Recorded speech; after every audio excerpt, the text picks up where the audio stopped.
시청자 여러분 안녕하십니까? 정의로운 세상을 염원하는 진행자 표창원입니다. 정의의 시간에서 정의로운 사회를 추구하는 여러분과 함께 이 시대의 진정한 정의가 무엇인지 탐구해 보도록 하겠습니다.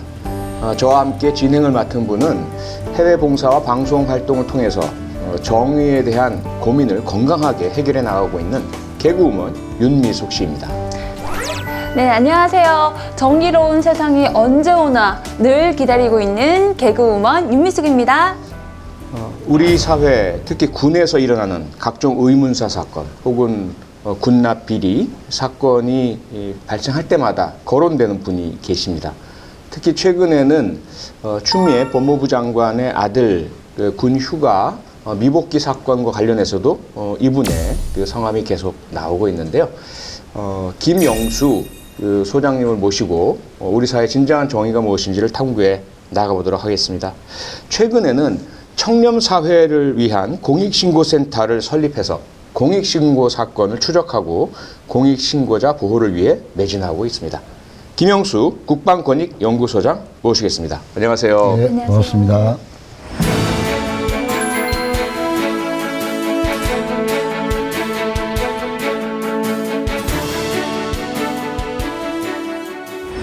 그동안 우리 김영수 소장께서는 무척 고초가 많으셨는데요. 15년 전부터 군납 방산비리 사건을 추적해 오셨잖아요. 그리고 특히 그 과정에서 원치 않게 군복도 벗으셔야 했고요. 개인적인 희생도 많이 하신 것으로 알고 있는데 혹시 이렇게 어려운 길을 택하신 특별한 계기가 있으실까요? 이게 제가 이런 질문을 많이 받는데 특별한 계기는 없고요. 그냥 하다 보니 어쩌다 보니 네. 이제 이렇게 왔습니다. 이제 저희가 사관학교에서는 되게 원칙적인 걸 배우거든요. 네. 그리고 그 원칙이 세상에도 당연히 그런 원칙과 상식적으로 세상이 굴러간다라고 생각을 하고 살아갑니다. 그런데 인관을 하고 나서 현실에 딱 들어오니 그렇지 않은 경우가 너무 많은 겁니다. 네. 제가 이제 인관하고 초창기에는 작전 분야에 근무를 해서 주로 서해안에서 이제 우리 해상 방위를 담당을 했거든요. 네. 그럴 때는 아무 고민이 없었어요. 오직 북한만 막으면 되는 겁니다. 네. 그런데 이제 제가 그 옛날에 축구 선수를 하다가 이제 무릎이 좀 많이 다쳐서 이제 전과를 했어요. 네. 그래서 이제 군수병과에 있었는데 거기에는 정말 제가 몰랐던 세상. 그러니까 쉽게 말해서 비리가 너무 많은 거예요. 그래서 충격을 너무 많이 받았어요. 그래서 이제 군납비리뿐만 아니라 그 당시에는 진급비리가 있었어요. 예, 돈 주고 진급하는. 예. 그래서 제가 보지 말아야 될 거를 본 거죠. 그래서 제가 결심은 제가 그거를 바꿀 수는 없지만 나는 그걸 하지 않겠다. 이제 그런 생각을 하다가 계룡대에서 근무를 할 때는 제가 이제 그때 구매 담당 과장을 했거든요. 그러니까 제 손을 거쳐가야 되는 겁니다. 네. 제가 피할 수 없는. 그래서 피하다가 결국에는 맞닥뜨리게 된 거고. 그래서 결국에는 그게 제가 신고자가 될 수밖에 없었던 상황입니다. 지금 최근 이야기부터 좀 여쭤보겠습니다. 추미애 법무부 장관의 아들의 카투샤에서의 군 휴가 미복귀 관련된 사안이 계속해서 논란이 되어 왔습니다. 특히 처음에 문제를 제기했던 그 병사였죠. 당시 당직 병사 현모 씨가 이후에 본인에 대해서 뭐 허위 사실 적시라든지 또는 모욕 행위를 한 사람들 거의 5,000명. 추미애 법무장관도 포함되고 더불어민주당 관련자들도 많이 포함되어 있습니다. 이분들을 대상으로 이제 소송도 제기하고 있는 상태이고, 이 현 씨에 대해서 또 김영수 소장께서 그 대리를 해주고 계시잖아요. 보호를 해주고 계시고요. 일단은 그 현 씨와 관련된 현재 상황 어떻게 진행되고 있는지 좀 설명해 주실까요? 그 전에 이제 이 사건에 제가 접하게 된 이유는 이제 군에서 일어난 사건이잖아요. 제가 그래서 군 관련 조사관을 오래 했기 때문에 관심 있게 봤는데, 근데 어느 날 9월 달인가 그 더불어민주당의 모 의원이 현병장을 범죄자로 몰아간 겁니다. 그죠? 그러면서 그때 제가 금요일이었는데 되게 놀랐어요. 왜냐하면 보통 개인이 감당하기에는 어떤 선을 넘으면 잘못하면 그 젊은 애가 극단적 선택을 할 수 있어요. 옛날에 기획재정부에 신재면 사무관 사건이 있었는데 맞아요. 예. 그 친구가 이렇게 계속 몰리다 보니까 예, 자살 시도를 한 적이 있습니다. 네. 그래서 제가 걱정이 됐던 거는 이 친구 잘못하면 저런 선택을 할 수도 있겠구나 라고 해서 사건 이전에 사람을 먼저 살려야 되겠다 라고 해서 제가 이제 연락을 한 거거든요. 네. 예. 그래서 이제 그렇게 해서 이제 진행을 했었는데 지금 현재 진행은 10월 달에 추미애 장관하고 그 현근택 변호사 허위사실 직시에 의한 명예훼손으로 동부지검에 고소를 했는데 네. 단 한 번도 연락 온 적이 없어요. 고소 이후에요. 고소인 조사도 하지 않은 채 네. 지금까지 계속 있는 것이고 네. 그리고 5천여 명에 대해서는 지금 영등포 경찰서에서 사건을 접수받아서 네. 진행을 하고 있는 상황입니다. 예. 근데 동부지검이 바로 그 처음에 문제됐을 때 네. 추미애 장관 아들 서모 씨의 어떻게 보자면 군 휴가 관련된 비리죠. 예, 이 예. 본안 사건. 예, 이 본안 사건에 사건. 네. 대한 담당을 하고 있는 곳이잖아요. 근데 네. 그곳에 그 현 씨와 관련된 사건을 네. 다시 고소하신 것이 조금 왜 다른 곳에 하시는 게 더 낫지 않았을까요? 그 전에 고민을 무지 했습니다. 그리고 이제 검찰에서 이 사건에 대한 실체를 덮었기 때문에 네. 그럼 경찰에 해야 되지 않느냐라는 고민을 했어요. 네. 근데 경찰에 했다고 해서 어차피 검찰에서 수사지휘를 받을 건데 뭐 제대로 하겠느냐. 물론 지금은 이 수사권이 독립이 됐기 때문에 지금 같으면 제가 정말 자신 있게 경찰에 했을 겁니다. 근데 경찰에 해봐야 방법이 없다. 그리고 다른 지검에 한다고 해서 그 당시에 뭐가 바뀌겠느냐. 그러면 동부지검에서 이 사건을 수사를 했고 네. 거기에도 양심적인 검사들이 있을 거고 네. 이 사건의 실체를 알고 있는 이런 자료도 많기 때문에 그래도 여기에서 하는 게 맞겠다라는 고민 끝에 동부지검에 어쩔 수 없이 하게 된 겁니다. 어쩔 수 없이. 예, 어쩔 수 없이. 그리고 또 이제 국민권익위원회가 예. 있습니다. 네. 현 씨가 공익신고자로 보호를 해달라라는 요청을 했고요. 예. 또 그 주무부서가 국민권익위원회잖아요. 예. 예. 그런데 그 결정이 무척 늦게 내려졌지 않습니까? 예, 예. 12월에 이제 결정이 됐고요. 예, 예. 이런 사안이 있는데요. 어떻게 보세요? 지금 국민권익위원회에서 공익신고자를 대하는 그런 절차와 태도와 그리고 현 씨에 대한 결정 과정에서 느끼신 점이 무엇입니까? 제가 권익위원회에 조사관을 했었거든요. 네. 그래서 그 내부 분위기는 이제 잘 아는데, 네. 권익위원회가 독립적으로 국가기관하고 싸워야 되는 곳이거든요. 그렇죠. 근데 권익위원회 구성이, 이 조직이 국무총리 산하의 행정기관이에요. 그러니까 정부기관으로부터 자유로울 수가 없는 거고, 네. 정치로부터도 자유로울 수가 없는 이런 한계점을 많이 갖고 있습니다. 그렇기 때문에 그 권익위원회는 국민의 눈치, 공익신고자를 위해서 어떤 권력이나 어떤 국가기관하고 싸워야 되는데 그렇게 못하는 이런 부분이 많아요. 네. 그런데 그나마 다행히 이 현병장 사건은 권익위가 많은 고민을 했지만 비록 늦었지만 그래도 협조자라고 인정을 해서 결과적으로 공익신고자를 인정을 받았다. 네. 그래서 제가 다른 사건에 비하면 이 사건은 그나마 아주 잘 결정이 된 것이다라고 저는 보고 있습니다. 네. 아까도 잠시 이야기가 나왔는데 그 이 당직 병사를 대리하겠다고 마음을 먹으신 게 사실 걱정이 앞서셔서라고 들었어요. 혹은 이게 걱정 말고도 사실 그 신변 보호 이런 부분에서도 원칙에 따른 부분에 있어서이신지 이렇게 궁금하거든요. 제가 이 당직 병사를 대리하겠다고 마음 먹은 거는 저 개인적인 어떤 이 아픔이 있어서 그래요. 제가 혼자서 코너에 몰렸을 때 네. 실은 제가 자살을 많이 생각했거든요. 그러니까 이 진심은 알아주지 않고 사실관계는 아주 단순한데 이상한 사람을 몰아가는 거야, 조직이. 그럴 때 느끼는 박탈감과 상실감은 엄청 크거든요. 물론 제가 군인이었고 장교였음에도 저는 그 당시에 정말 죽는 것밖에 방법이 없다라는 그런 생각을 많이 했어요. 그래서 제가 그런 시간을 한 10년 넘게 겪으면서 저 같은 아픔을 겪지 말아야 되겠다. 다른 사람. 네. 그래서 그런 사람들이 있다면 제가 손을 잡아줘야 되겠다. 라는 생각에 일단은 걱정이 돼서 그 친구를 제가 대리를 하게 됐고요. 두 번째는 이런 싸움은 전문성이 있어야 됩니다. 가슴으로 싸우는 게 아니라요. 머리로 싸우고 경험으로 싸우는 거거든요.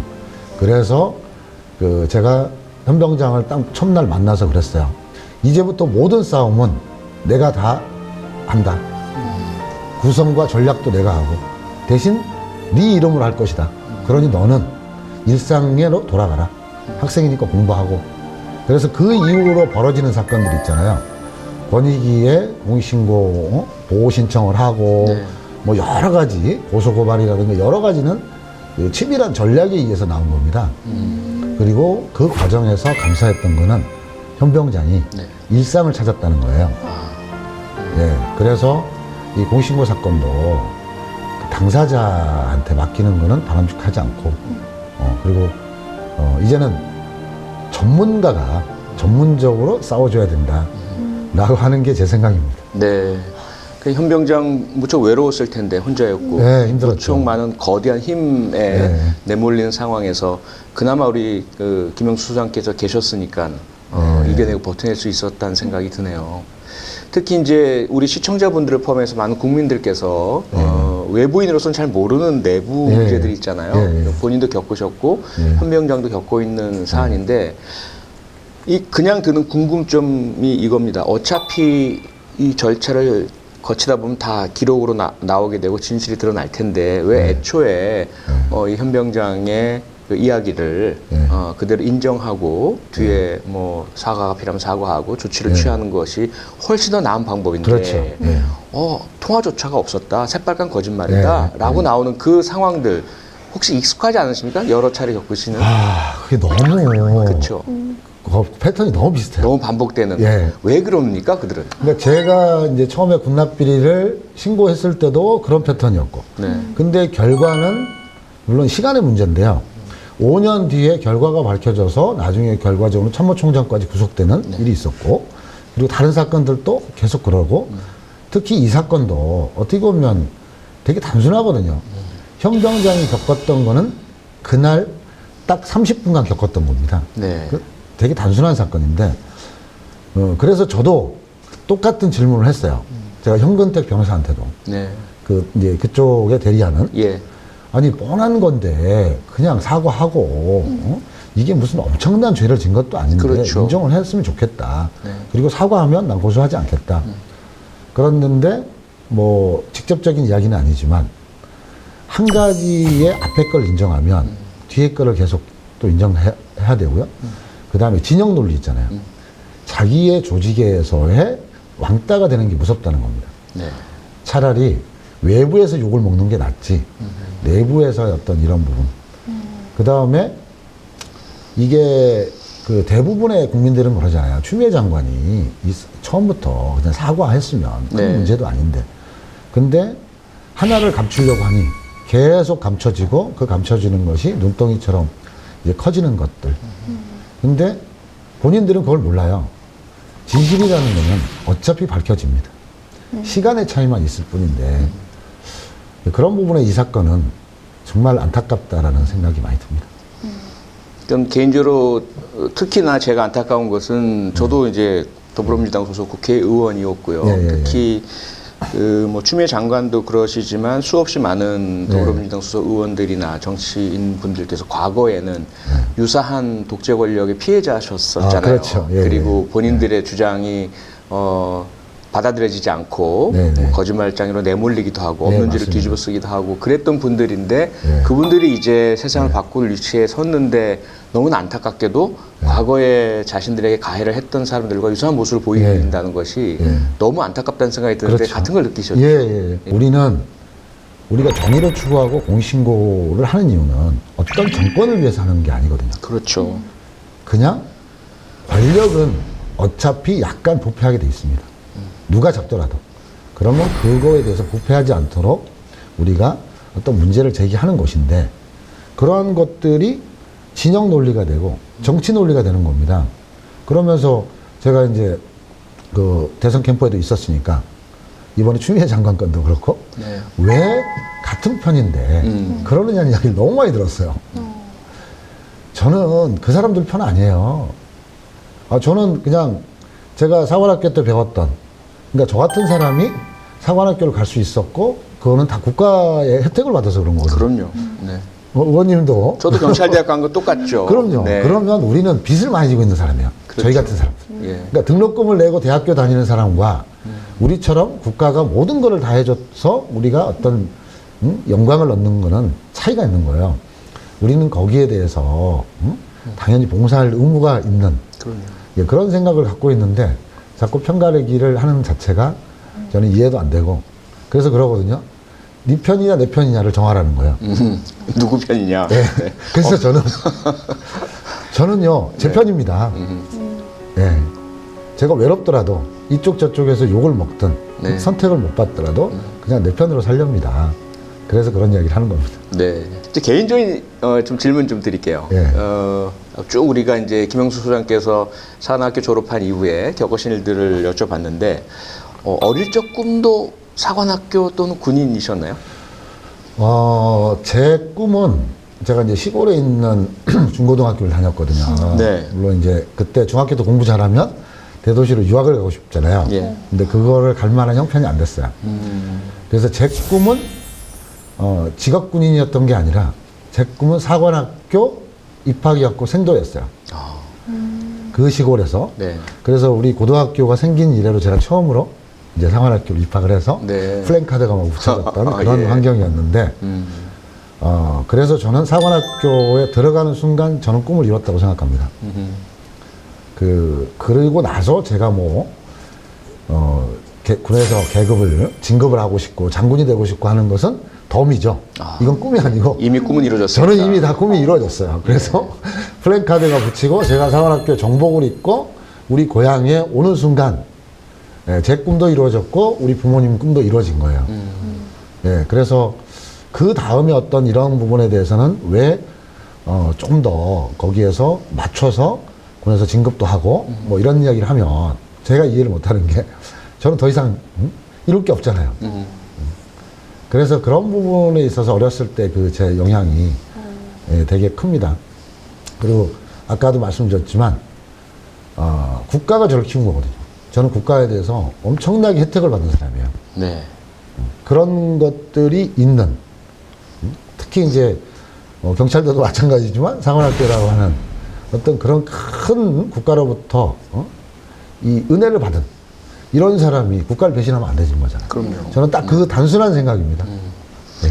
그렇게 해서 이제 꿈이셨던 해군 사관학교에 들어가셨고 예. 그래서 졸업 이후에 군인이 되셨어요. 예. 그럼 그 이후에 꿈을 이루긴 하셨지만 이룬 꿈을 오랜 동안 잘 지켜나가야 되잖아요. 네네. 군에서 계속 뭐 진급이나 이런 것들 떠나서 본인의 역할을 국가를 위해서 계속 봉사를 하셨어야 되는데 앞서도 살짝 말씀 주셨지만 군납 비리를 목격하면서 결국 그의 문제제기를 하시다가 군문을 떠나시게 됐습니다. 네, 네. 그 당시 심경이랄까 어떠셨어요? 그때는 정말 하늘이 무너지는 줄 알았어요. 왜냐하면 우리는 고등학교 졸업하기 전에 사관학교를 가거든요. 네, 그러니까 맞아요. 사회를 몰라요. 졸업식 못 가죠? 네, 못 가죠. 저도 못 갔습니다. 예. 그리고 제가 직업으로서의 군인 말고는 생각을 해본 적이 없어요. 물론 다른 생각을 좀 했어야 되거든요, 사전에. 근데 20년 넘게 아무 생각도 안 해봤고, 그리고 군복 이외에는 아무 생각을 안 해봐서 되게 절망적이었습니다. 그래서 뭘 하고 살아야 되나, 이런 그런 절망감 때문에 많이 힘들었어요. 그러니까 막상 사회에 나오니까 내가 열심히 할 수 있는 일이 있구나라고 생각을 했는데, 기회가 주어진다면 전 지금도 군복을 입고 싶어요. 그러니까 겉으로는 제가 민간인이죠. 네. 민간인 아니에요. 제 머릿속이나 사고방식은 아직도 이게 군인이라고 보시면 됩니다. 네. 그냥 제일 안타까웠던 게 군복을 벗었다는 것. 네, 그게 좀 지금도 제일 안타깝습니다. 그럼 그 당시에 군복을 벗을 수밖에 없을 것 같다는 그 순간이 예상이 되는 시점이 오잖아요. 그럼요. 문제 제기하고 네. 계속 네. 하다가 이쯤에서 그만해라는 어떤 메시지도 오고요. 그럼요. 그 당시에 그러면 군복을 택하는 어떤 참을성이랄까 인내 이것을 발휘할 필요는 없으셨을까요? 저한테도 이제 다른 여러 가지가 왔었어요. 문제 제기를 하지 않으면 계속 군 생활을 하게 해주겠다. 뭐 여러 가지 이제 이런 것들도 있었고. 네. 근데 이제 그 제가 군 생활을 유지하려면 비겁해져야 되고, 예, 제가 거짓말을 해야 되고, 예, 비굴해지는 거. 근데 이제 이게 저도 제가 이제 생활학교 때 축구부를 했지만 제가 주장도 하고, 네. 이제 또 후배들도 가르치고 하면서 아, 그런 거는 싫더라고요. 후배들이 저를 보는 눈 있잖아요. 그게 너무 무서웠어요. 이게 원래 이제 좀 이 군인들한테는 좀 그런 게 있습니다. 장교들한테는 남들이 일반인들이 우습게 생각할지 몰라도 이게 명예라는 게 있어요. 맞아요. 예. 그죠? 예. 이 명예가 깨지면 다른 것들이 다 의미가 없어요. 그래서 차라리 내가 힘들더라도 내 명예, 후배들이 지켜보는 이 김영수라는 어떤 이름에 대한 이런 건 책임을 져야 되거든요. 그게 모르겠어요. 현실을 살아가는 자본주의 사회에서는 뭐 우습게 보일지 몰라도 그런 것들, 그리고 지금도 우리 군인들, 후배들은 그런 생각을 갖고 어려운 길을 가고 있습니다. 그래서 그것 때문에 이 국가 안보가 유지가 되고 사회가 유지된다고 생각을 하거든요. 작년 이제 8월까지 대통령 직속 군 사망사고 진상규명위원회 조사 과장을 하시다가 갑자기 사표를 내시고 민간인이 되셨습니다. 사표를 내신 계기가 있으셨을까요? 물론 제가 좀 이해가 안 되는 부분이 제가 권익이 끝나고 국방권익연구소라고 해서 이 군납 방산 비리와 이 억울하게 당하는 군 간부들을 제가 도와주는 일을 했어요. 그러면서 대북 확성기 납품 비리 사건이라고 그걸 제가 이제 추적해서 밝혀냈는데 그 과정에서 제가 군사기밀을 유출했다는 거예요. 근데 그 군사기밀이라고 하는 게 이 대북 확성기는 우리가 북한 쪽에다 메시지를 전달하는 거잖아요. 그게 10km가 나가야 되거든요. 근데 10km가 안 나가는 거예요. 이거 말이 안 되는 거잖아요. 그래서 이제 그것이 군사기밀이라는 겁니다. 북한에 나가지 않는 게. 그러면서 이제 제가 국방부 안보지원사에서 수사를 받게 됐습니다. 저도 몰랐는데. 그러면 이제 그게 일종의 간첩죄거든요. 그러니까 제가 대통령 직속 기관에 그래도 군을 조사하는 조사과장인데 저를 국가의 간첩으로 만들어 놓은 거예요. 그러면 제가 이 억울함을 풀어야 되잖아요. 근데 공무원 신분으로는 제가 억울하다고 말을 못 해요. 그래서 저는 이 진실을 밝히기 위해서 그럼 사표를 쓰겠다 라고 해서 그래서 제가 궁금한 게 그럼 왜 임명하는 것이 이제 대통령 직속 기관의 과장은요 임명권자가 대통령이에요. 근데 왜 저를 쳤을까? 이유가 뭘까? 저는 아직도 그게 궁금해요. 이게 저희가 단순하지 않다라고 생각을 해서 그래서 저는 분명하게 말씀드리는데 저를 그렇게 모함하고 친 거에 대해서 제가 10배, 100배 반드시 갚아주겠다. 네, 저는 그냥 넘어가지 않는 사람이거든요. 그래서 지금 그들이 무엇을 감추려고 하는 건지 그걸 꼭 보여주고 싶습니다. 네. 그 사건은 뭐 대대적으로 언론에 보도가 됐습니다. 아마 기억하시는 시청자들도 꽤 많으실 테고요. 결국 사실로 드러났고, 네, 드러났죠. 대북 확성기의 성능이 기준에 훨씬 못 미치는 것들이 비리로 납품되었다는 것이 맞습니다. 밝혀졌고, 그래서 그 이후에 체포되고 형사처벌 받은 사람들도 꽤 있잖아요. 네, 맞아요. 그런데 문제는 그 후유증이 그렇게 문제 제기를 해서 국가에 이익을 안겨주고 나쁜 것을 바로 잡은 김영수 소장에게 수사의 칼날이 들이밀어졌습니다. 맞습니다. 그리고 그 과정에서 그 김영수 소장께서는 스스로 이제 사표를 던지고 조사과장직을 그만두시면서 국가인권위원회에 국방부 장관하고 군사안보지원사령관을 사생활의 비밀 침해, 그리고 통신 비밀 침해 사유로 진정을 하셨습니다. 진정했습니다. 그 사건 지금 어떻게 진행되고 있습니까? 지금 인권위원회에서 조사를 하고 있는데 국방부는 안보지원사에서 자료 협조가 잘 안 된대요. 그래가지고 아직도 진행 중입니다. 인권위 조사도. 그리고 이제 안보지원사에서도 제가 수사 중이잖아요. 내사 중인데 그러면 수사를 하려면 제대로 해라. 네. 그래서 저에 대해서 추가 수사를 해달라 했는데 그것도 수사를 안 합니다. 네. 그냥 수사도 안 하고 그냥 가만히 있는 겁니다. 현재까지 이제 그런 상태고 결국에는 저는 지금 계속 국방부로부터 수사를 받고 있는 대상자. 그러니까 제 주변에서 저를 되게 조심스러워합니다. 왜냐면 저한테 제보를 하거나 저를 만나는 것이 혹시라도 그쪽에 뭐 안보지원사에서 네. 몰래 바라보는 거 아니냐라는 우려. 이제 그런 부분이 있어서 이게 빨리 일단락이 됐으면 좋겠습니다. 네. 그다음에 또 그 김용수 소장께서는 서울중앙지검장도 직무유기로 고소를 예. 하셨습니다. 네. 이 사건 역시 2년 전에 방산비리를 네, 맞아요. 제보하셨고 이 건에 대해서 국민권익위원회에서도 수사 의뢰를 예, 맞습니다. 했고요. 또 경찰에서 수사하던 것을 네. 검찰이 강제로 이첩을 받아놓은 맞습니다. 상태에서 아무것도 안 하고 있는 상태이기 때문에 네, 직무유기다 네. 이렇게 고소를 하셨잖아요. 네. 이 사건은 어떻게 진행되고 있습니까? 지금 정부에서 출범할 때 뭐라고 그랬냐면요. 의원님 아시겠지만 방산비리는 절대 있으면 안 된다고 그랬어요. 네. 그리고 철저하게 처벌하겠다. 라는 게 정부 이제 기조였고요. 그렇습니다. 예. 그리고 지금 검찰에도 이 방산비리만 전담하는 방위사업수사부가 있어요. 네. 그 정도로 지금 정부에서는 방산비리에 대해서 엄격한 잣대를 갖겠다라고 했습니다. 그런데 이 방산비리를 확인을 해서 권익위를 통해서 이첩을 해서 중앙지검에 간 지 2년이 넘었습니다. 그리고 거의 대부분의 증거 자료는요, 다 줬어요. 네. 그러니까 국내에서 제조를 해서 국외로 수출을 해서 수입처럼 해서 이거를 약 3배 이상 뻥튀기를 해서 수입을 한 거거든요. 네. 그 관련 자료, 세금 계산서부터 거래 명세서 이것까지 제가 다 줬어요. 확보를 해서. 솔직히 검찰에서 수사할 게 별로 없어요. 그리고 경찰청에서 관세청이나 이런 걸 통해서 수출입 자료도 다 확보를 했어요. 네.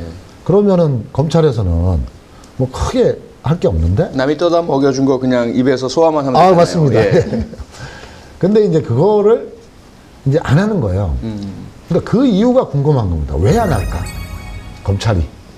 그리고 지금 정부에서 방산비리를 엄격하게 하겠다는 지금 정부가. 혹시 다른 생각이 있는 건 아닐까? 근데 실은 이 사건을 좀 더 깊이 들어가면 다른 기관이 관련돼 있어요. 국방과학연구소에서부터 출발한 이 사업에 관련된 비리가 있어요. 그래서 그 부분도 이제 실질적으로 봐야 되는 거거든요. 그리고 이제 보이지 않는 여러 가지 이해관계가 있어요. 네. 그래서 검찰이 그런 것까지 생각을 했을까라고 하지만 의심이 드는 겁니다. 이거는 너무 많은 증거 자료를 줬기 때문에 안 할 이유가 없는 건데. 근데 한편으로는 이런 생각도 해요. 그게 사실이 아니겠지만 대통령께서 작년 5월에 국방과학연구소에 찾아가서 이런 말씀을 하십니다. 지금 정부에서는 방산비리가 없어서 정말 감사하다는 이야기를 해요. 아. 그 말은 뭐냐면 정말 방산비리가 없는 건지 방산비리를 밝혀내지 말라고 하는 건지 그 부분에 대해서. 근데 막상 수사하는 입장에서는 그 방산비리를 밝혀내는 게 상당히 부담스러울 수가 있어요. 그럼 수사기관에서 방산비리를 밝혀내면 잘한 거잖아요. 네. 근데 결과적으로 지금 정부에서도 방산비리가 있어? 라고 할 수 있는 오해 소지가 있다. 그래서 그런 오해 소지를 없애려면 빨리 제대로 수사를 해서 진실을 밝혀내는 게 중요하다고 봅니다. 참 말씀 듣다 보면 가슴이 답답해지는 게 과거에 특히 이명박 정권 때 방산비리 문제가 네. 크게 불거졌고요. 이후에 많은 수사가 이루어지고 해왔고 그래서 현 정부가 출범할 때는 방산비리는 반드시 뿌리 뽑겠다. 맞습니다. 이건 네. 국가 안보의 가장 핵심적인 네, 부분이 맞습니다. 군의 사기도 떨어뜨리고 국가 예산이 엉뚱한 데 사용이 되고요. 그리고 만약에 정말 일단 유사시에는 엄청난 문제가 네, 발생할 수 있는 맞습니다. 부분 아니겠습니까? 네. 그런데도 불구하고 검찰이며 또 그 방산비리를 위해서 만드는 여러 네. 국방부의 조직이며 네. 있는데도 불구하고 한 개인이 민간인이 계속 문제 제기하고 그래도 안 풀리는 이 상황 도대체 어떻게 이해를 해야 될지 그리고 어떤 해결 방법이 있을까요? 그러니까 정말 비리가 없어서 수사할 게 없어서 안 나온다라고 하면 정말 다행한 일이고요. 근데 제가 받는 제보, 개인이, 그리고 제가 추적하는, 해서 밝혀내는 사건보다 국가기관이 수사를 해서 밝혀내는 비리 숫자가 더 적다면 이건 문제가 있는 거 아닌가요? 그러면 그 실체적 진실을 정치적 고려 없이 봐야 되는 겁니다. 국내에서 생산한 제품에 이걸 제기하는 게 아니고 네. 국외에서 도입하는 과정에서 대부분 비리가 생기거든요. 그런 부분에 있어서는 우리가 엄격해야 되거든요. 그렇죠. 왜냐하면 우리 세금이 국외로 빠져나가는 거잖아요. 이제 그런 부분에 대해서 좀 전문적으로 봐달라는 건데, 근데 과연 전문성이 있는가 저는 의심스러워요. 제가 이제 수사기관이나 조사기관들, 이분들을 만나보면 전문성이 별로 없어요. 그래서 그 부분은, 이제는 그 수사권 독립도 됐고, 네. 그래서 저는 경찰에 기대를 많이 하고 있습니다. 그래서 경찰의 전문성을 갖고 네. 국가 안보, 국민의 생명에 관한 것은 철저하게 해야 된다.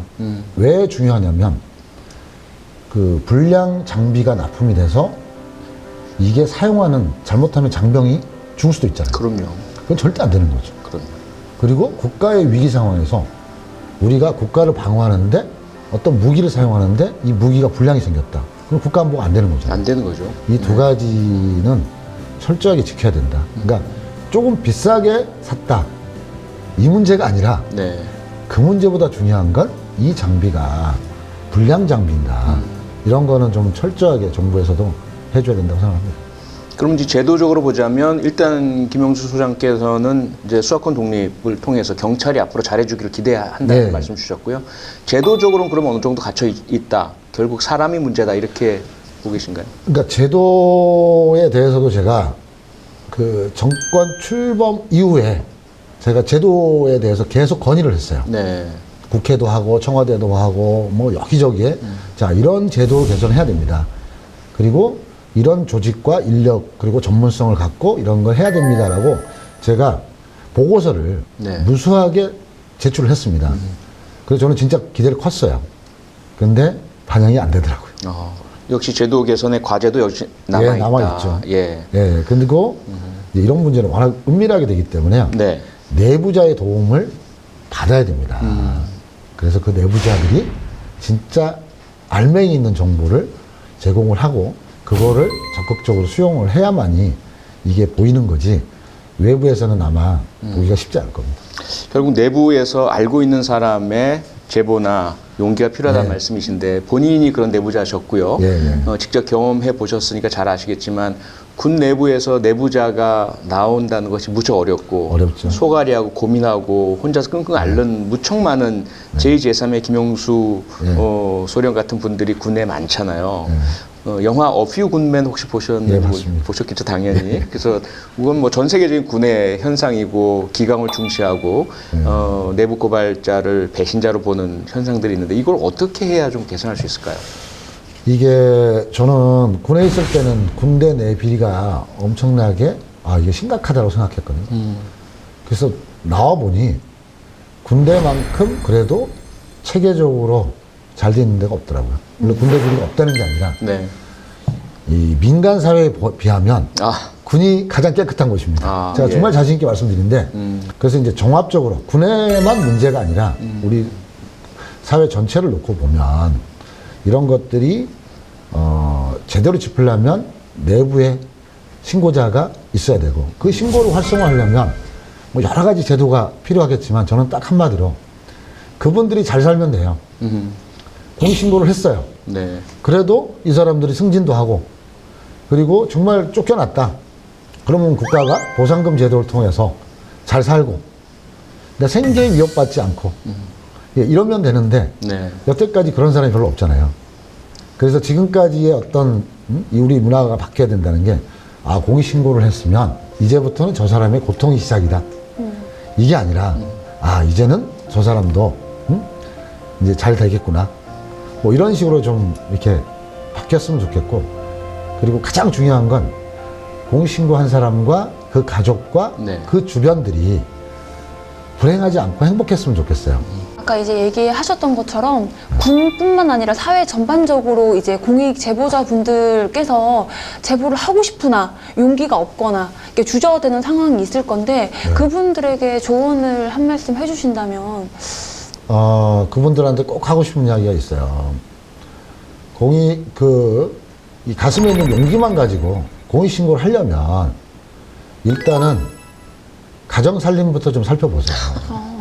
뭐 먹고 살 게 있는지, 응? 하다못해 부모한테 물려받은 재산이 적으면 집사람이 맞벌이를 하는지, 일단 이런 걸 좀 보고, 그러고 나서는 이 정의와 용기 있고 소신껏 산다는 거는요, 그래도 내가 어느 정도 먹고 살 게 있는 사람들이 하는 이야기예요. 그게 보장이 안 된 사람이 무슨 정의롭게 살아요. 다 굶어 죽어요. 자, 그렇게 못하겠다. 그럼 어떻게 해야 되느냐? 본인의 용기와 양심, 이거를 혼자서 실천하지 말라는 겁니다. 상대는 조직과 권력과 돈이 있어요. 그런데 어떻게 본인이 혼자서 합니까? 자, 이럴 때는 전문 싸움꾼을 찾으십시오. 저 같은. 그래서 우리 같은 사람은 이제 전문 싸움꾼이라고 하거든요. 그래서 먼저 행동하지 않았으면 좋겠어요. 정말 안타까운 게 정말 양심적이고 정의롭고 어떤 용기를 가진 분들이 먼저 행동을 해요. 그러고 상처를 받고 불이익을 받아요. 그러면 그때는 늦어요. 행동하지 말고 상의를 하고 먼저 전략을 짜야 돼요. 그러니까 가슴은 뜨겁게, 머리는 차갑게 그분들한테 꼭, 그리고 먼저 행동하지 말고. 근데 대신 저는 그거를 하지 말라는 이야기는 아닙니다. 왜냐하면 세월호도 마찬가지예요. 세월호도 분명히 이 안에 문제가 있다는 걸 내부 사람은 다 알았어요. 거기서 내부적으로 내부 고발만 있었다면 세월호는 침몰하지 않았어요. 그 많은 어린 학생들이 죽지 않았어요. 그래서 이게 필요한 겁니다. 그렇지만 행동하되 사전에 충분히 준비를 해서 한 다음에 나의 필요도 이게 피해 없이 상대방을 정확하게 잡을 수 있는 이러한 것들이 필요하다라는 게 이제 제 생각이고요. 제가 하고 있는 일이 지금 그렇게 그래서 공익신고에 대한 어떤 패턴을 바꿔보자라는 게 제 생각입니다. 네. 공익신고를 염두에 두신 분들께 정말 뼈가 되고 살이 되는 조언인 것 같은데요. 너무 먼저 마음만 앞서지 마시라. 행동 먼저 하지 마시라. 깊이 있게 한번 생각을 해보시고 본인과 가족이 살 것부터 좀 챙기시고 그 다음에 전문적인 도와줄 분들 찾아서 함께 하자 이런 말씀이신데 네, 맞습니다. 정작 본인은 처음에 그 울분을 느끼시고 분노를 느끼시고 정의로운 행동을 하실 때 또 그 과정에서 함께 해주신 분이나 멘토가 되어주신 분이나 든든하게 지켜주신 분이 계셨나요? 그러니까 먼저 이제 제가 참 미안하게 생각하는 게 가족인데요. 제가 아까 왜 그런 사전에 준비를 하고 하라는 게 저는 못했거든요. 그래서 그냥 가슴에서 나온 대로 행동을 한 거예요. 그러니까 너무 힘든 거예요. 모든 여건이 너무 힘들고 그 힘듦이 저 혼자뿐만 아니라 가족들까지 너무 힘들고 아이들이 받은 상처가 되게 크거든요. 그래서 제가 먼저 행동하지 말라고 하는 게 그 부분이고, 두 번째는 제가 지금 이런 공익신고센터를 하는 이유가 아까 이렇게 질문하셨듯이 저는 도움을 많이 받았어요. 저는 정말 대한민국에서 가장 운이 좋은 공익신고자입니다. 공익신고를 하고 훈장 받은 사람이 있어요? 저는 훈장 받았고 국가유공자예요. 예. 그리고 공익신고자가 권익위의 조사관으로 임명이 된 거예요. 조사과장도 되고. 그거는 주변에서 정말 많은 분들이 도와주셨거든요. 그래서 저는 도움을 이렇게 크게 받았는데, 그래서 제가 이제는 내가 도움을 줘야 되겠구나 라는, 그러니까 그것도 받은 거에 대해서 꼭 제가 갚아주고 싶은, 그리고 제가 일일이 다 말씀드릴 수는 없지만 정말 많은 분들이 응원해 주셨고 도와주셨고 거기에 대해서 이 자리에서 정말 감사하게 생각하고요. 저는 제2의 생명을 얻은 겁니다. 그러니까 군 얘기를 하셨지만 사실은 뭐 경찰도 마찬가지였고요. 우리 사회에서 어떤 공공기관 혹은 뭐 민간 회사도 네. 마찬가지고 인사 비리, 납품 네, 비리, 맞아요. 회계 비리 네. 없는 것이 없었죠. 맞아요. 다만 내부 고발자의 용기와 또 그것을 받아들이는 그 시스템에 의해서 조금씩 바뀌어 나가고 있는 것이고요. 그걸 결코 왜 우리 조직의 문제를 들춰내라는 시각은 네, 이제는 정말 없어졌으면 좋겠습니다. 그렇죠? 맞아요. 어디나 마찬가지라는 인식을 해야 될 것 같고요. 그래서 이제 국가가 정말 이걸 하겠다 그러면 저는 딱 한 가지만 바라요. 지금 정부에. 지금 정부에서 못하면 차기 다른 정권이라도 이건 꼭 해줬으면 좋겠다는 게 이 공익신고 지원 재단을 만들어 달라는 거예요. 그냥 법적으로 제도적으로 뭐 우리가 보호해주고 막 하는 거는 그냥 외형적으로 보기에 아, 이 사람은 정의로운 사람이다라고 인정을 하는 거지. 현실적으로는 어렵거든요. 그렇죠. 이게 재단을 만들면 공익신고로 인해서 국고 환수되는 금액이 있어요. 네. 예를 들어서 그게 1년에 1,000억이라면 5%, 50억은 재단에 주면 재단에서 이 신고자들을 실질적으로 보호를 해주는 겁니다.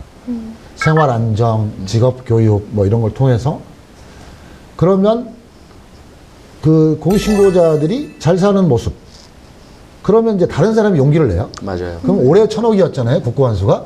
그럼 이게 활성화되면 내년에는 1조가 되는 겁니다.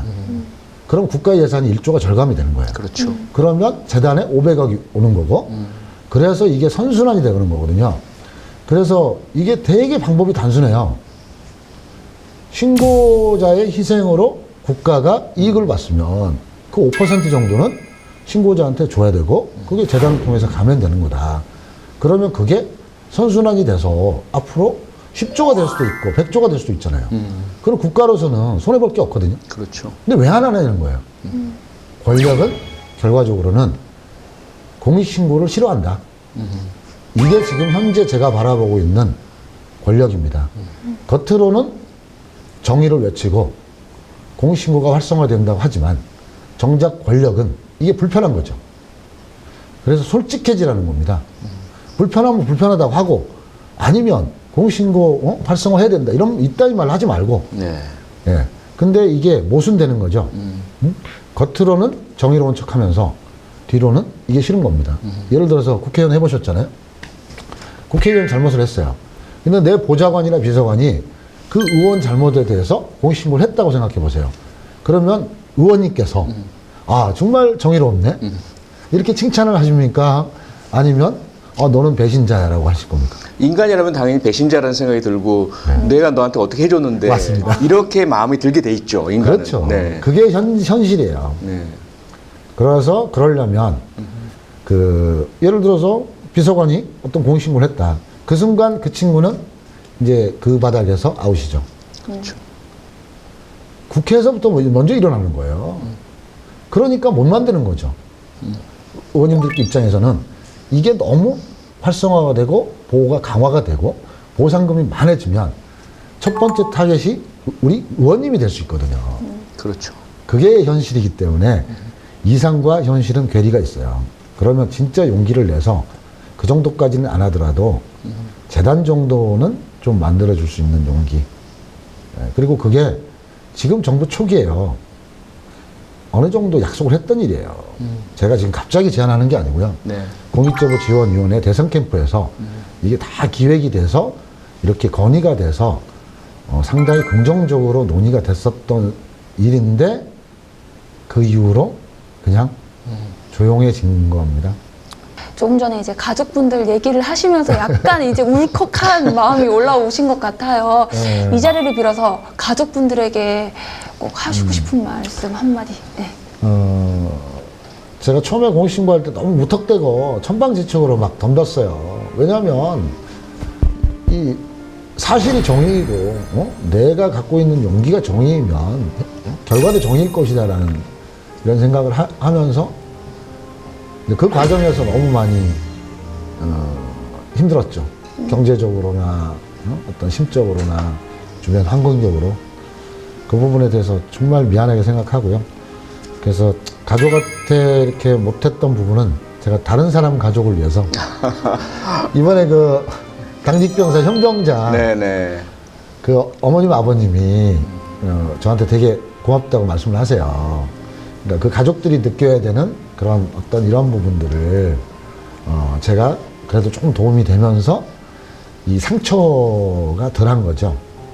이제 그런 부분들을 뭐 우리 가족한테는 이미 일어난 일이고 다른 가족한테는 이런 아픔이 일어나지 않도록 좀 그걸로 제가 대신 좀 하고 싶습니다. 네, 오늘 마지막 질문을 드려야 될 것 같습니다. 뭐 공익신고 또 비리 문제에 대해서는 많은 이야기를 해주셨으니까요. 개인적으로 혹시 어떠한 제약도 없고 누구의 방해도 없고 무엇이든 가능하다면 뭐 지니의 요술 램프처럼 예. 혹시 하고 싶으신 미래의 그 희망이나 꿈이 있으실까요? 제가 정말 하고 싶은 건요.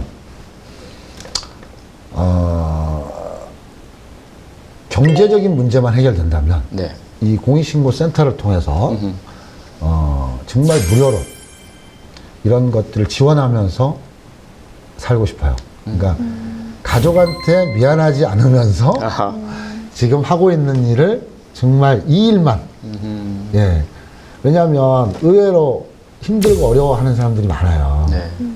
억울한 사람도 많고요. 맞습니다. 예. 근데 그 사람들을 위해서 하고 싶은데 모든 걸 다 걸어서 일을 하고 싶은데 또 저도 이제 가장이고 네. 가족이 있고 또 경제 생활을 해야 돼서 그런 부분이 있어서 그래서 로또에 당첨됐으면 좋겠어요. 로또. 저 진짜 로또에 당첨되면 사고 계시나요? 로또를? 아직은 안 사요. 사셔야 당첨이 되죠. 진짜 로또에 당첨만 되면 예. 제가 우리 가족을 위해서 해야 될 도리 딱 절반 나눠서 하고 나머지 절반 가지고는 예, 이런 일을 정말 이렇게 홀가분하게 했으면 좋겠어요. 네. 그 꿈이 이루어지기를 기원하겠습니다. 네, 오늘부터 꼭 로또를 사겠습니다. 네. 너무 많이 사주지 마시고요.